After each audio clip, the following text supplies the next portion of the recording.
and related to the brain. As regards the musculoskeletal problem, it's a progressive. And the natural history of the cases of CD, especially grade 3 gross motor function, it's a progressive. Especially in crouch D, it is a progressive. It is not a purely motor, it is affecting sensory cognition, perception, and communication. In higher communication, it is very important, and we will see the classification about the communication also. The classification, and aim of the classification is to define the severity, the prognosis, as well as communication between other dogs. The main classification involves the anatomical classification, pathophysiological, and functional. The anatomical, which is the old one, it's include either bilateral or unilateral cases. Bilateral is involved the total body involvement and the diplegia, the lower limb affected in the upper limb. Unilateral, it is the hemiplegia. The pathophysiological, it depends on the sign affected. It's more related to the prognosis. It's either hypertonia and very, very rare hypotonia and ataxia. The hypertonia involved the cerebral, the spastic, which is the most common cases, 60%. Dyskinesia and mixed type.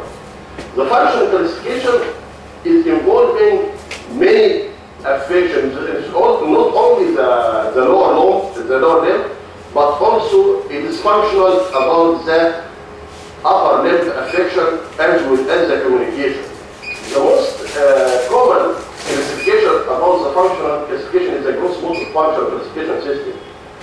It is involving 5 grades, where 5.1 with 2 with 3 is ambulating, while 5.4 and 5 is non-ambulating. And level 1, which is not need any support, and level 2 needs support in exertion and like climbing upstairs, and level 3 needs support all over the ambulation. Grade 4 and 5, it is considered non-ambulating, like in grade 4 can ambulating inside inside the room and by using the walker and outside using the wheelchair, but can depend on himself, like either walking with the walker or by wheelchair. Like in grade 5, completely dependent on the other. In higher fields, there is a good communication between the previous 2 classifications. Mainly the gross motor function classification, grade 1 is mainly is ambulating. Level 1 unilateral, I mean, mainly gross motor function classification level 1 mainly is hemiplegic.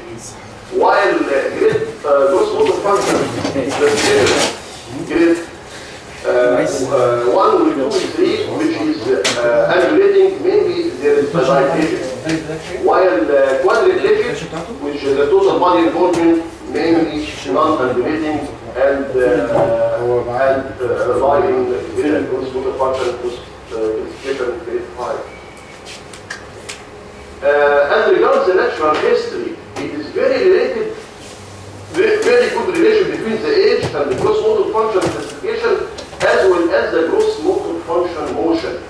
The gross motor function motion, which is the milestone, the skills that the child can have during either sitting or walking or climbing or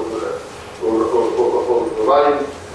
As regards the gross motor function classification, grade 5, it is usually near all the gross motor function classification reach a certain plateau, and as early in the age there is a slight gain in milestone, but it's delay than normal.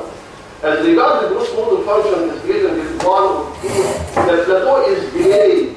Yeah, indeed, there is slight improvement in gaining the skills, while it is delayed than normal, and reaches the plateau as the age of 6 or 7. And after that there is no change. Until lately, maybe decreasing after 18 years. So, the natural history, there is a delayed milestones until a certain level, which is gross motor function restriction 1 or 2 at 7 years above, and as regards gross motor 5 or 4 is much earlier, greater at age 3 or 4, but the natural history that is without any treatment, they reach a plateau, and this plateau after significant maturity, we don't especially even 4 or 5, it will be more. So the aim of treatment is to prevent and lead this deterioration and to gain more function. The gross motor function is classification system is very related to the anatomical or bony deformities in CV. So it's, as regards the femoral neck anteversion angle, it is much increased in the non-ambulating gross motor 3, gross motor 4 and 5 may reach the neonatal like anteversion like 40 degrees. And the neck shaft angle is also increasing, and this explains why, as regards the hip dysplasia, there is a linear increase as regards the gross motor function classification. Mainly 90% of the cases of the gross motor function 5 will lead to hip dysplasia, and this is very important. So, in non-ambulating, labor to expect head will be displaced in 90% of cases. So must be screened to early detect this and early management. The gross motor function classification system is also can benefit in decision of the treatment. As ambulating, the aim is to improve the quality of care, while non-ambulating is to improve the quality of life as regards nursing and comfort of living. What about this? CP, vibration, complete support, gross motor function 4 at least, non-ambulating. While this, gross motor function 3 can walk with bilateral support, while this completely dependent 5. But the gross motor function classification as regards the assessment, it assesses the function still within this room, within, it is not mentioned if this level of gross motor function level can be still if he will walk for a long distance or not. So the most precise functional mobility scale, it is, which is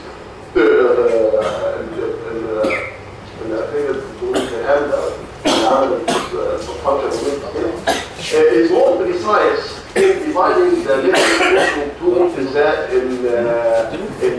level of support as regards the distance he can walk. So he classified the level of affection in the reversive way in relation to the gross motor function system. That is in grade 6, he can walk without any support. Grade 1 can walk without his wheelchair. If he cannot complete the distance, and every level of this, it is classified according to هل هو بيعمل can walk for 5 meters within the room or 15 meters outside or في ملعب كوره ب 500 متر. فكل كلاسيفيكيشن من هذا الليفل بتتقسم، هل بتحدد على حسب الايه هل هو كان موبايل within the room 5 meters or outside or outside this. For example, if a patient can walk with a stick according to the functional mobility scale, it is grade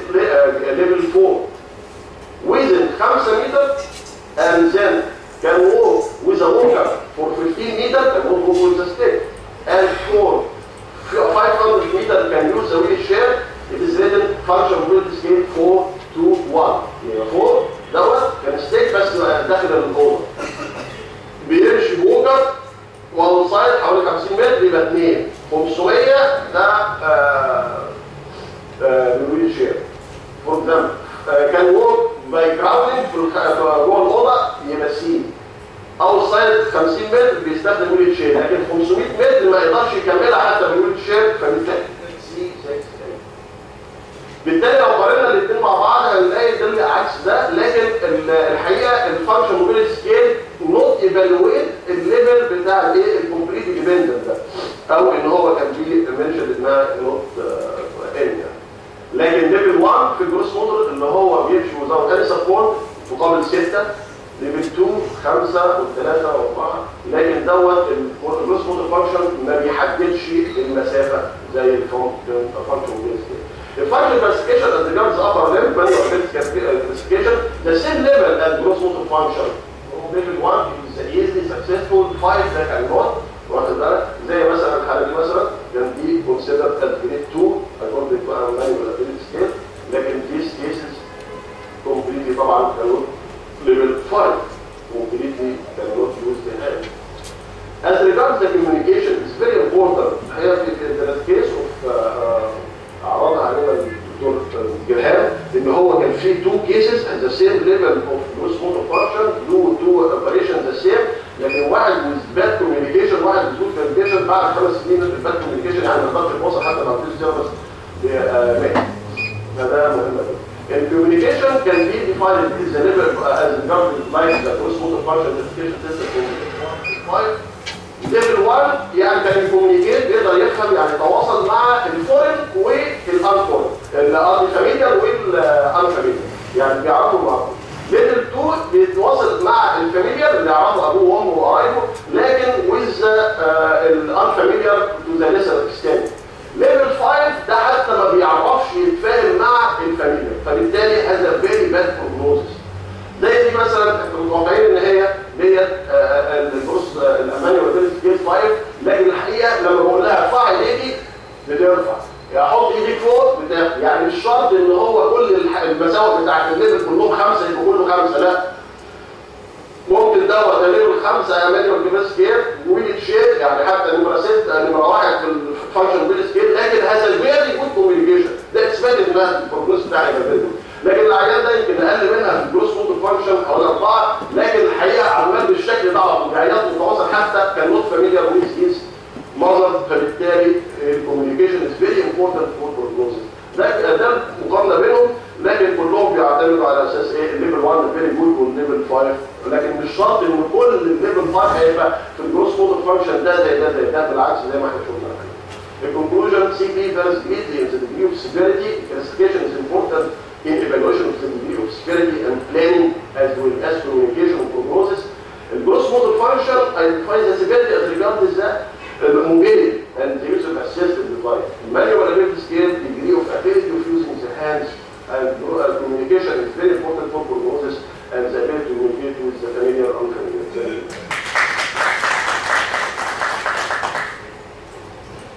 في أي سؤال قبل ما ندخل على طول في المحاضرة الثانية؟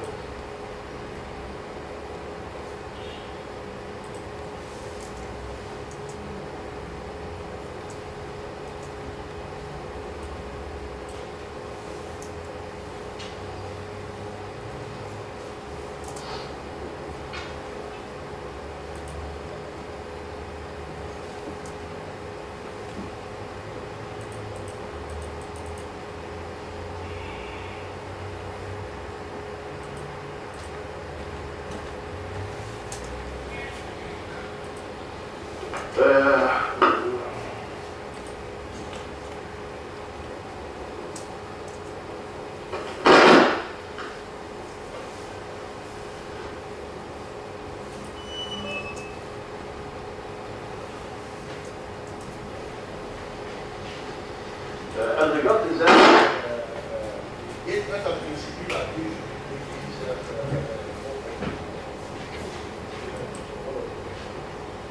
as regards movement gate, it is the definition of movement movement with the least error.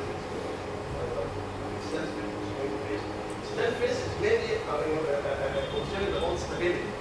بالتالي معظم ما تلاقي extended phase الني must be mid stance must be straight. في السوينج phase الايه بتاعتها تكون clear. So it is important for the clearance and muscles which is important in stability of the stance phase is very important. So yes, which is very important in controlling the mid stance and now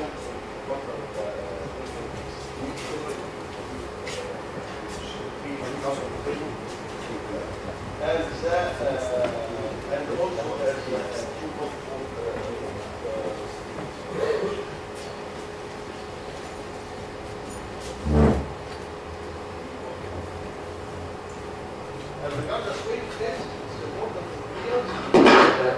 mainly inflection of the knee come from concentric contraction. Concentric contraction is shortening the power generation.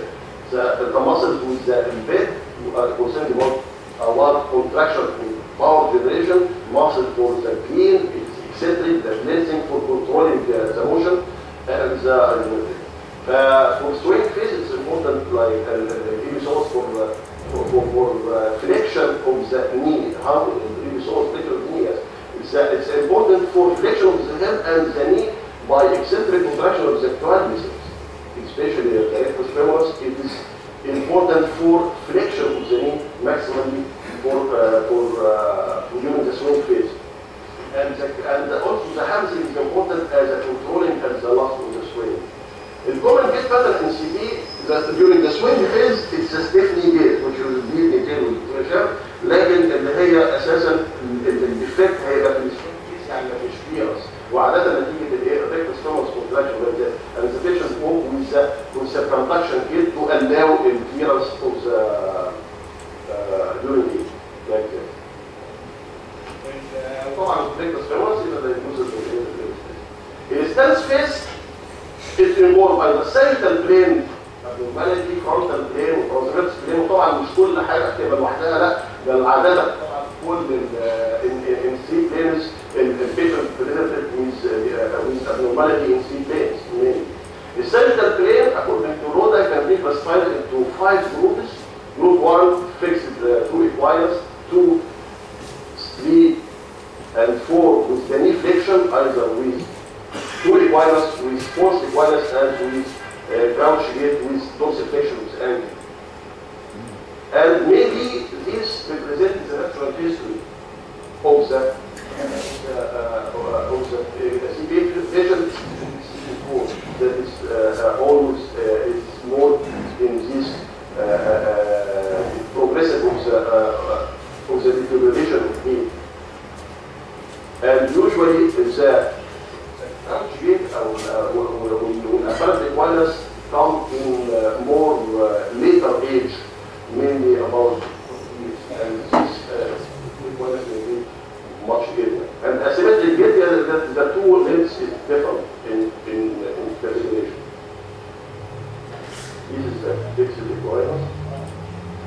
This is jumping gait, which makes it weird.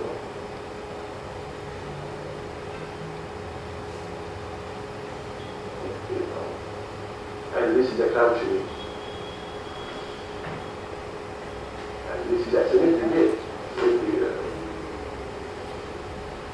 The front gait pattern is involved scissoring gait.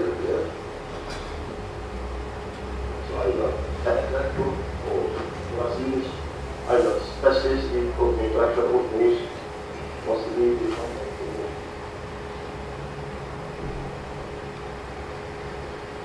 transverse plane, which the two progression either in or out, or maybe without any abnormality foot progression, if the must be to be normal must be the patella in the frontal plane with the foot either in or out. يعني ممكن تكون without any foot progression in or out ويبقى في mal rotation as well. والmal rotation either from above the knee or below the knee. Above the knee like this. Kissing patella, which means it's a diversion.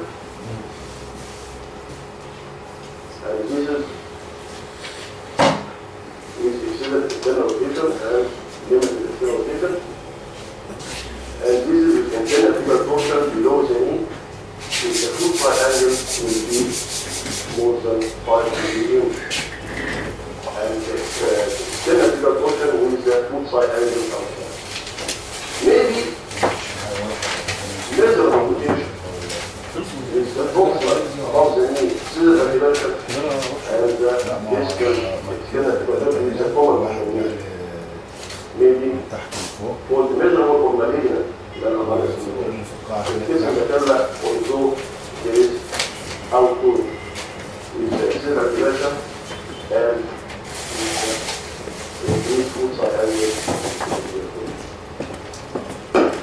CD is not a progressive neurological but progressive muscle freedom, stability, muscle contracture, and quality for the bone.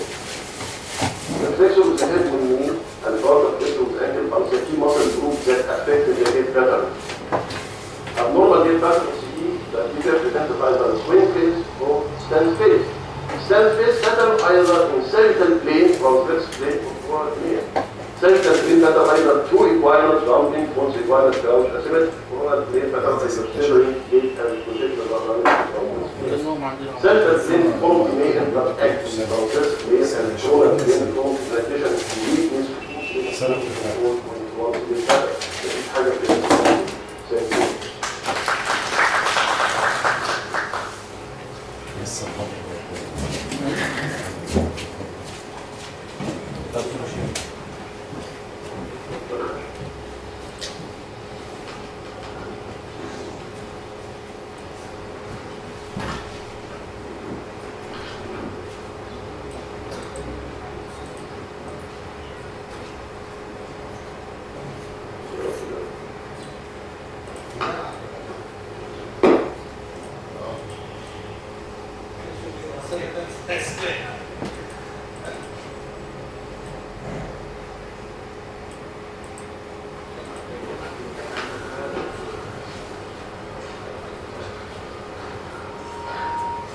Bismillahirrahmanirrahim.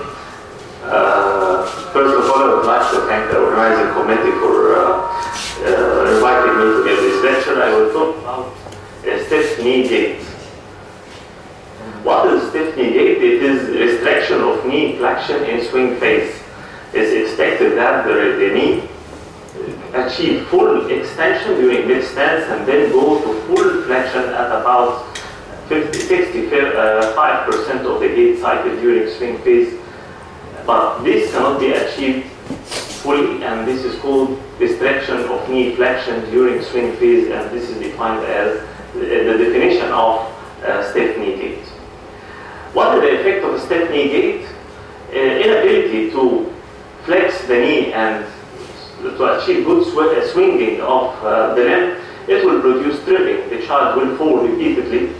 It will produce difficulty in clearance of the swing phase of the foot, and this will make the child work with circumduction gait to transfer the foot forward.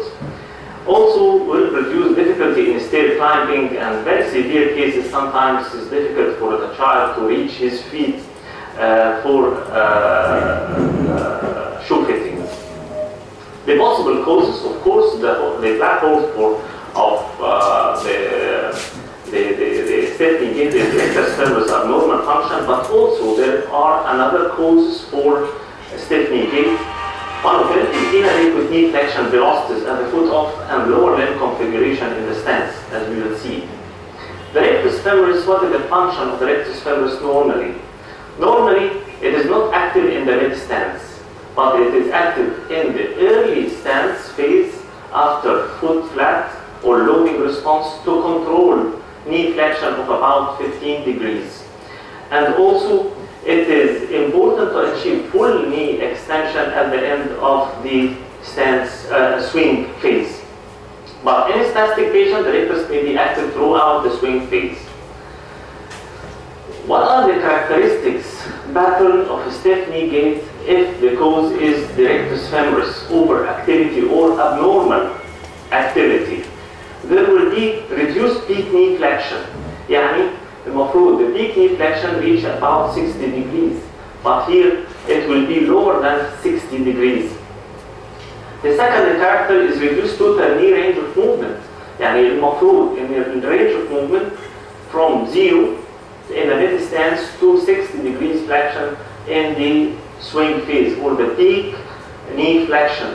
But if the rectus femoris abnormal activity is the cause of stiff knee gait, in this case the total range of movement will be decreased. And there is delayed time to peak knee flexion. The peak knee flexion is delayed to almost 80% of the gait cycle. ودي حاجة مهمة جدا لأنها حتى لو كان العيان ده عنده flexion that at the proper time he can clear the foot properly. But if he cannot, but the delay in the peak knee flexion will produce what's called toe dragging. يعني صعب تخبط أو تخبط في الأرض والطرف يعني نتيجة delay the peak of knee flexion.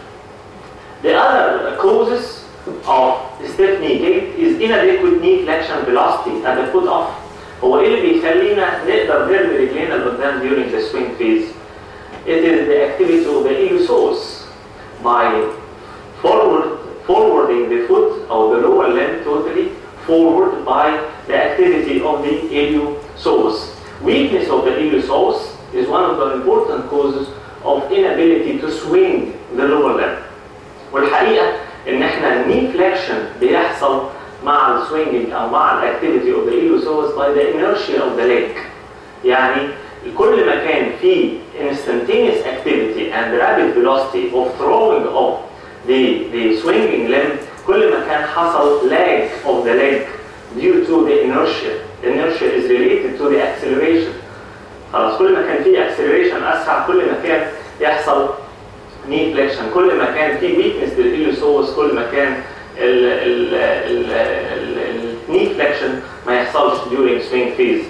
يعني مثلا دي examples العيانين بيبقى عندهم stiff knee gait. الحقيقة دول ما عندهمش rectus over activity.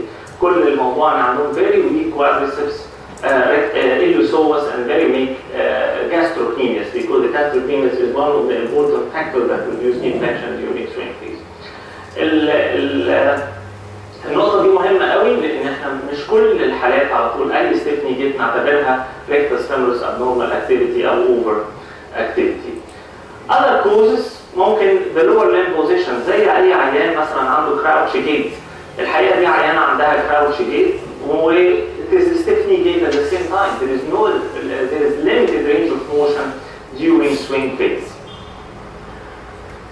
وعشان كده بعض العيانين دول لما بيتعالجوا يبدأوا يدخلوا في stiff knee gait. عشان كده مهم قوي to assess the rectus femoris activity in this patient.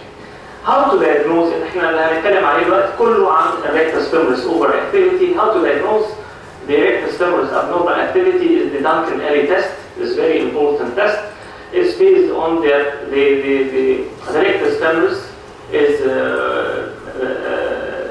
act as a hip flexors and also as a knee extensor. So flexion of the knee will produce, if it is short, will produce flexion of the hip. وفي نفس الوقت كمان عيان زي كده with rapid flexion of the knee, it will produce elevation of the pelvis. This means only spasticity. But with continuous flexion, the hip will drop again. This means it is only spasticity and not true shortening of the rectus femoris. Classically, this is the patient with stiff knee gait. There is limitation of the range of motion and the limitation of knee flexion, or limited range of motion of the knee flexion during the swing. بس الجيت اناليسيس بيدينا بارامترز ثانيه الحقيقه مهمه جدا، لان الجيت اناليسيس بيحدد لي الرينج اوف موشن قد ايه، البيك ني فليكشن قد ايه وهو ليميتد فعلا ولا لا، وكمان the timing of the peak knee flexion and if there is delay of the peak knee flexion during the swing. وهي دي 3 characters اللي على اساسها اقدر اقول فعلا ان العيان ده عنده stiff knee gait secondary to rectus femoris abnormal activity. من اهم الحاجات كمان اللي هي dynamic EMG. Dynamic EMG هيوريني ان في continuous firing and continuous overactivity of the rectus femoris throughout the gait cycle. The management of the stiff knee gait dependent on the cause. فبيعتمد على في hip power ولا لا، knee power. الني فليكشن اند تو فيلوسيتي during بري سوينج، ولو هو السبب ريكتس فيمورس هيبقى المانجمنت بتاعتنا based on the rectus femoris transfer. انا مش هتكلم على اوبرتيف تكنيك، انا لسه شايف دلوقتي ان في حد هيتكلم عليها، دكتور محمد هيتكلم عليها. فالبريريكويزيت فور rectus femoris transfer is preferred to be done in patients with gross motor function classification system 2, and be cautious if the patient is 3 or 4 because of fear of the development of crouching. And to do it, we have to meet both kinematic and EMG criteria. يعني لازم ألاقي characteristic pattern of limitation of flexion on the swing اللي احنا قايلين عليه الثلاث حاجات: limitation, limited range of motion during swing, و delayed peak knee flexion, و limited أو depressed أو low peak knee flexion. And also we have to find EMG overactivity of the rectus femoris on dynamic EMG. ودول العيان اللي عنده ثلاث حاجات دول هو احسن عيان يقدر يستفيد من الديستال ريكتس فيمورس ترانسفير. الاوبشن فور ترانسفير there are many options، بس الغريبه ان دايما الترانسفير بيتقال للسيميتندينوسس للجراسريس للسارتوريوس، مفهوم من الترانسفير للمصل دي ان انا بزود الني فليكشن، لكن الغريبه كمان ان موصوف ترانسفير تو ذا إليوتيبيال داند. طب ايه الفكره في الموضوع ده؟ في كونتروفيرشال ايشوز كتيره قوي. اول حاجه منهم ان the outcome is different في حاجات ما بين الستاديز، وده لازم نعرف ليه ال outcome is different in different studies. لان ال EMG assess not only the quadriceps، ودي المشكله اللي بنقابلها حاليا. ازاي not only the rectus، ازاي ان ممكن يكون الاوفر اكتيفيتي مش rectus بس، كل الكوادريسبس. اوكي، وانا اللي هعمل له ترانسفير هو الريكتس بس. حتى لو عملت ترانسفير ولسه في اوفر اور abnormal activity of the quadriceps، the patient will resist to have stiff knee gait even after transfer of the rectus femoris. لكن العيان اللي هيبقى عنده rectus femoris بس فعلا هي اللي كانت spastic ده هيدي نتائج كويسه.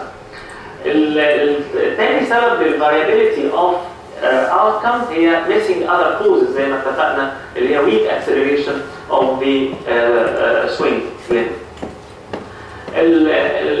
الكونتروفيرشال ايشو الثاني الريكتس فيمورس ترانسفير هي بوتنت فليكسورز للهيب، فهل لو نقلناها تاثر على الانيشيشن اوف ذا سوينجينج اوف ذا هيب او ذا سوينجينج اوف ذا لور ليمب؟ الحقيقه ما لقوش ان ده significant factor. والحاجه الثالثه اللي قلنا عليها هل هي هتعمل فليكشن ولا لا؟ الحقيقه برضه مش محدش عنده conclusion يقول ان انا لما هنقلها لفليكسورز او hamstrings it will reduce flexion. عشان كده ممكن تتنقل للإليوتيبيال باند، وكل الهدف في الحاله دي من الترانسفير اني امنع ري اتاتشمنت. لما اتعمل كومباريزون ما بين ريليز اونلي اند ترانسفير لقوا ان ريليز have the same effect of the transfer within the first year after surgery, but after the first year the release there is recurrence of the stiff knee gait, but after transfer there is no recurrence. So transfer is mainly to prevent reattachment of the rectus femoris again and resumption of the stiff knee gait. دي آخر حاجة يمكن example للpatients عندها stiff knee gait. There is overactivity here in the swing phase of the rectus femoris, the abnormal overactivity in the swing phase will EMG pattern, classic delayed time to peak knee flexion, low peak knee flexion, and limited range of motion of the knee, and this is after rectus femoris transfer with increased knee range of motion in the swing. So the stiff knee gait is not solely secondary to rectus femoris. Okay, there may be other causes, so we have to identify other causes to avoid failure of surgical intervention based on rectus femoris surgery. And to do this rectus femoris transfer, we have to meet a kinematic and EMG criteria. Thank you very much.